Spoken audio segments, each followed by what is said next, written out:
Hello everyone, welcome to Visionary Classes. Here we are with the new unit 1 lecture that is on wind belts. As promised, we will discuss about the different kind of wind belts that is present in our atmosphere. Let us quickly begin our lecture, and before beginning my lecture I would request you to subscribe our channel and contact us for the latest study material, and do keep sharing and be motivated while reading this lecture. So the first thing that you are seeing here is about the wind belts. The one diagram that I have shown here is enough. ये काफी है आपको समझने के लिए कि हमारा जो पूरा विंड बेल्ट्स है वो किस तरीके से पूरे अर्थ में मौजूद है. तो it is very very important diagram you should remember for remembering the different kind of wind belt. तो शुरुआत करते हैं बिगिनिंग सन के सोलर रेडिएशन से. ठीक है, तो सन रेज की अगर हम बात करें, दिस इज सन. ठीक है, जो सन की रेज आ रही है वो किस तरीके से आ रही है, स्ट्रेट आ रही है.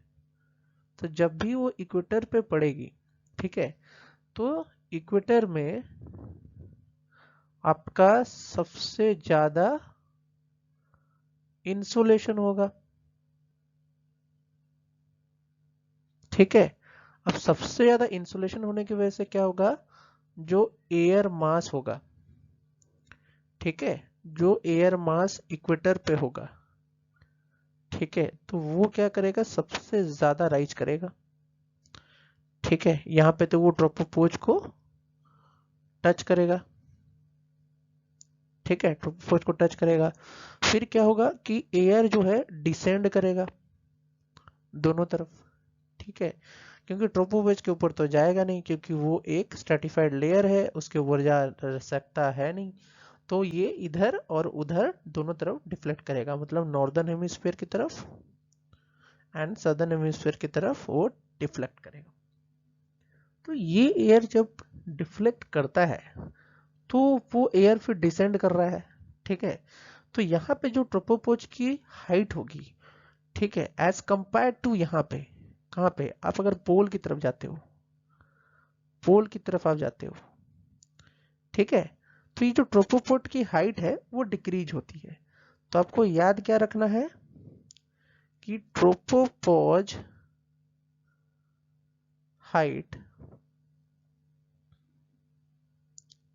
Decrease equator to pole. ठीक है, इक्वेटर से पोल की तरफ जाओगे तो ट्रोपोपॉज की हाइट जो होगी वो डिक्रीज होगा, मतलब एटमॉस्फेयर जो होगा वो शॉर्ट होता जाएगा, उसका वर्टिकल कॉलम. ठीक है, this is very very understanding thing. तो ये आपको याद होना चाहिए पॉइंट. ठीक है, इसी डायग्राम में पूरी कहानी है.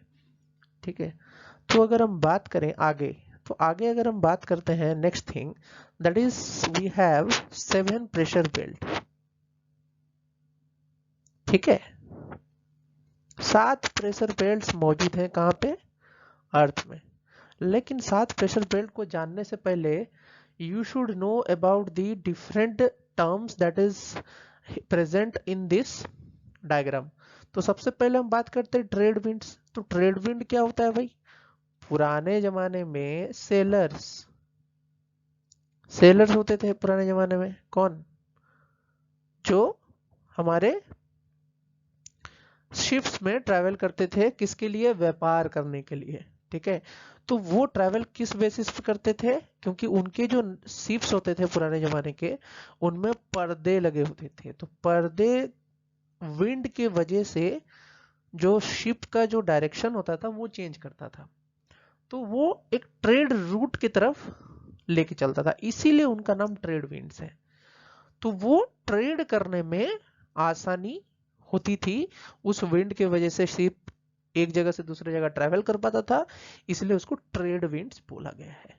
ठीक है, फिर बात करते हैं second term, that is westerlies. अब देखो, ईस्टर्लीज और वेस्टर्लीज दो तरीके के टर्म हैं जो कि उनके विंड के बर्थ जिस डायरेक्शन में हो रखी है विंड की बर्थ जिस डायरेक्शन में हो रखी है उसके बेसिस पे ये नाम डिफाइन हुआ है। तो वेस्टर्लीज मतलब वेस्ट की तरफ पैदा हुआ विंड, ठीक है। तो अगर आप फिगर पे बात करो तो यहाँ पे क्या है, ये है वेस्टर्लीज, क्योंकि ये वेस्ट साइड से आ रहा है।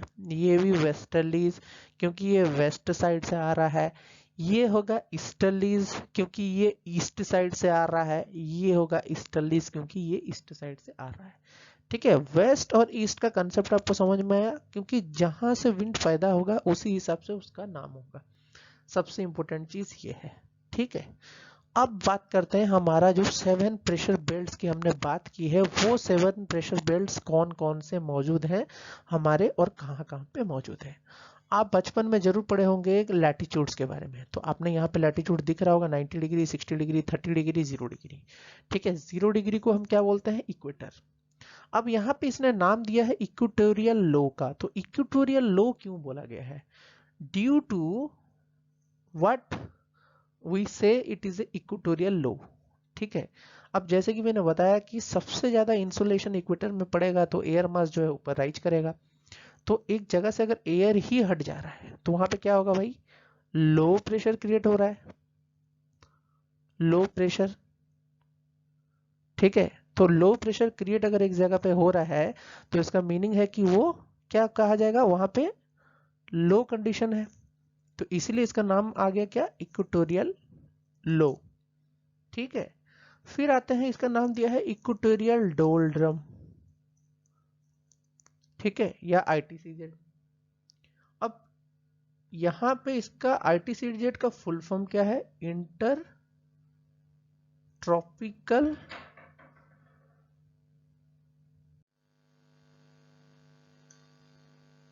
तो यहाँ पे वो ट्रॉपिकल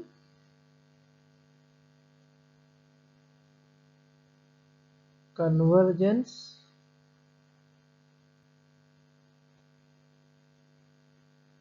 जोन होता है, ठीक है। अब इसका मीनिंग क्या है कि हवा जो है यहाँ पे आ रही है, जैसे कि आप देख सकते हो नॉर्थ ईस्ट ट्रेड विंड और साउथ ईस्ट ट्रेड विंड आके यहाँ पे क्या हो रही है, कन्वर्ज हो जा रही है। मतलब यहाँ पे एंटर कर, यहाँ पे क्योंकि लो प्रेशर जोन क्रिएटेड है तो नीचे से जो भी हवा आ रही है वो वहां पे जाके कन्वर्ज हो जा रही है। अब कन्वर्ज होने की वजह से क्या है कि आप यहाँ पे कोई भी चीज छोड़ दो, इक्वेटर के पानी के पास अभी कोई भी चीज छोड़ दो तो ऐसे ऐसे हिलेगा, वहीं पे हिलेगा, मतलब ना इधर जाएगा ना उधर जाएगा। क्यों, क्योंकि वहां पे हवा दोनों तरफ से आ रही है तो कन्वर्ज होने की वजह से वो जगह जो है वो काम हो जाता है। मतलब वहां पे कोई चीज छोड़ो तो वो डोलने लगता है, इधर उधर डोलेगा, मतलब इधर ना ही नॉर्दर्न हेमिस्फीयर की तरफ जाएगा ना ही सदर्न हेमिस्फीयर की तरफ जाएगा, एक ही जगह पे डोलने लगेगा, ठीक है। इसलिए उसका नाम इक्वेटोरियल डोल ड्रम भी दिया गया है। नेक्स्ट बात करते हैं हॉर्स लैटिट्यूड्स की। तो हॉर्स लैटिट्यूड जो है उसको हमने बोला है कि वो क्या है, सब ट्रॉपिकल हाई। ये एक हाई प्रेशर जोन है जो कि सब ट्रॉपिक्स में मौजूद है। अब 30 डिग्री का जो लैटिट्यूड है, 30 डिग्री से 35 डिग्री तक, ठीक है, 30 डिग्री से 35 डिग्री तक जो लैटिट्यूड है उसी के बीच में ये सब ट्रॉपिकल हाई मिलता है। तो ये सब ट्रॉपिकल हाई होता क्या है, सब ट्रॉपिकल हाई एक ऐसा जोन है जहाँ पे हवा आपका बाहर की तरफ निकल रहा है। अब देखो यहाँ पे हवा दोनों बाहर की तरफ निकल रहा है, एक ईस्ट डायरेक्शन से इक्वेटर की तरफ घूम रहा है, ये जो डायरेक्शन है ईस्ट डायरेक्शन से इक्वेटर की तरफ जा रहा है, और ये वेस्ट डायरेक्शन से आपको पोल की तरफ जा रहा है, ठीक है। तो ये सब ट्रॉपिकल हाई दिया गया है क्योंकि यहाँ पे ऑलरेडी बहुत ज़्यादा हवा है जो कि पानी के सतह से होते हुए एक पोल की तरफ जा रही है और एक इक्वेटर की तरफ आ रही है, इसलिए इसका नाम सब ट्रॉपिकल हाई दिया हुआ है। हाई प्रेशर जोन, हवा दोनों तरफ बहेगी, ठीक है। लो प्रेशर जोन, हवा दोनों तरफ से आएगी, ठीक है। ये कंसेप्ट क्लियर, वेस्टर्लीज ईस्टर्लीज पहले ही बता चुका हूँ। अब बात करते हैं यहाँ पे, ये दोनों तो हो गया, अब आता है सब पोलर, ठीक है। अब जैसे कि ये हवा है, ये हवा जैसे यहाँ पे उठा, कहाँ पे आपका ट्रोपोस्फियर तक पहुंचा और यहाँ से उठा और आके नीचे गिरा, उसी तरीके से पोल से भी तो हवा उठेगा, उसी तरीके से पोल भी एक हाई प्रेशर जोन पे है जहां से हवा उठेगा।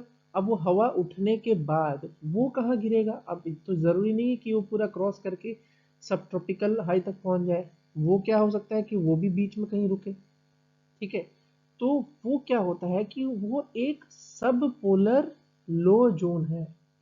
ठीक है, सब पोलर लो जोन, जहां पे हवा जो पोल की तरफ से आती है वो आके फिर इस जोन पे, सब पोलर जोन पे, सब पोलर लो जोन पे क्या होती है, दोनों हेमिस्फीयर में डिसेंड कर जाती है।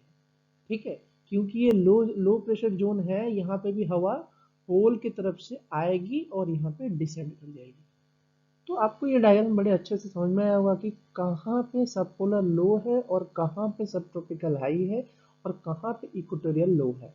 तो आपको ये जो 7 अलग अलग प्रेशर बेल्ट्स की बात हो रही है, इन्हीं का सारा खेल है, इन्हीं के बेसिस पे ही ये चीज बना है।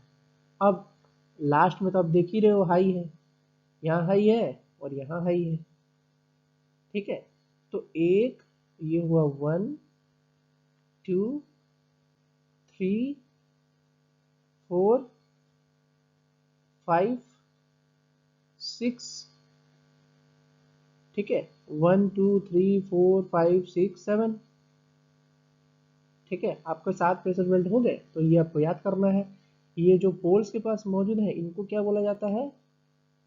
Polar high.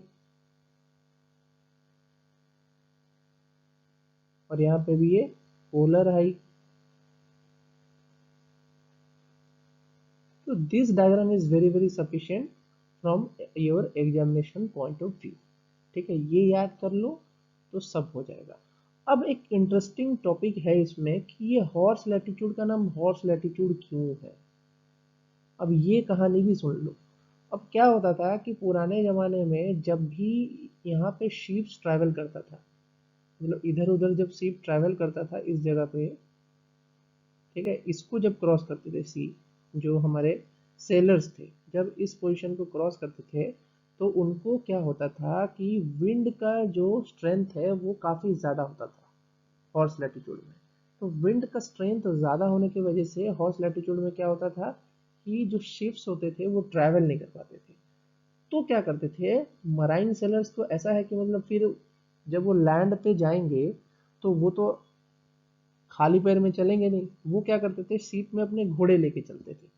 ठीक है, तो वहां पे क्या किया उन्होंने कि जब भी उनको ऐसा हवा का प्रेशर ज्यादा पता चलता था वो क्या करते थे, अपने शिप से हॉर्स को पानी पे फेंक देते थे। मतलब technically they throw their horses to the water. इस वजह से क्या होता था कि जो शिप का जो वेट होता था वो कम हो जाता था।